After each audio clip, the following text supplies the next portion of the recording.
Tapi kemarin kan Caimin sempat komentar di akhir debat ketika konvers.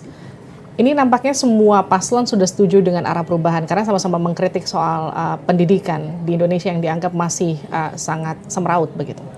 Hidup tuh kan memang progresi ya. Dan to some extent progresi itu kan adalah perubahan. Saya kan suka bilang bahkan telur suatu hari bisa berjalan karena dia jadi ayam kan begitu. Jadi kan itu hidup begitu. Cuman yang ditanya oleh orang misalnya perubahan.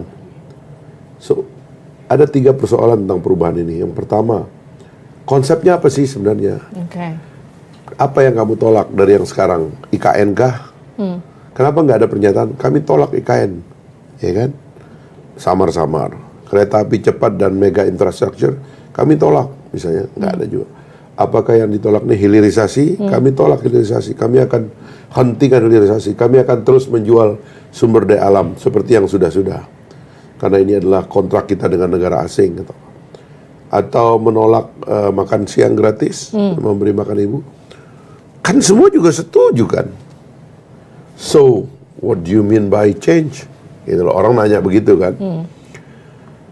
Jadi konsepnya itu nggak jelas sebenarnya itu. Ini ada persoalan yang digugat karena tadi tidak pernah kita kontestasikan secara serius. Nah, yang kedua itu armada yang disebut pembaharuan itu siapa? Ketika kita di belakang misalnya kasus Anies Baswedan Muhaimin, begitu dia tengok belakang dia bilang perubahan. Tapi Nasdem sama PKB masih di dalam. So waktu kita menyerang kabinet, yang kita serang ini diri kita sendiri. We are melukai diri sendiri pada dasarnya gitu loh.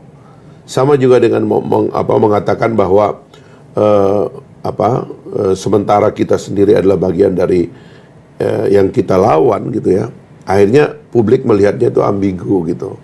So armadanya juga nggak clear. Nah yang terakhir itu ya orangnya gitu. Muhaimin dan Anies is not figur oposisi yang baik gitu. Kenapa? Ya nggak pernah juga nampak oposisi kan. Oposisi itu kan ada postur. Sebenarnya postur itu lebih ada di Pak Prabowo.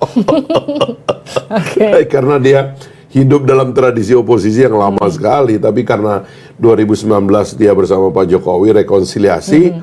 Tapi posturnya, gesturnya, gayanya itu Pak Prabowo itu sebenarnya lebih cocok jadi oposisi gitu loh. Makanya kalau akhirnya isu ini diambil semua oleh Pak Prabowo gitu loh. Makanya kalau bilang kayak Pak Prabowo ya kan, kalau ngomong itu kan nggak bisa lagi kita biarkan aparat kita gajinya rendah dan sebagainya. Itu artinya kan dia melakukan perubahan sesuatu. Nggak bisa lagi anak kita kurang gizi. Ya itu dia melakukan perubahan. Dia mau menghilangkan stunting.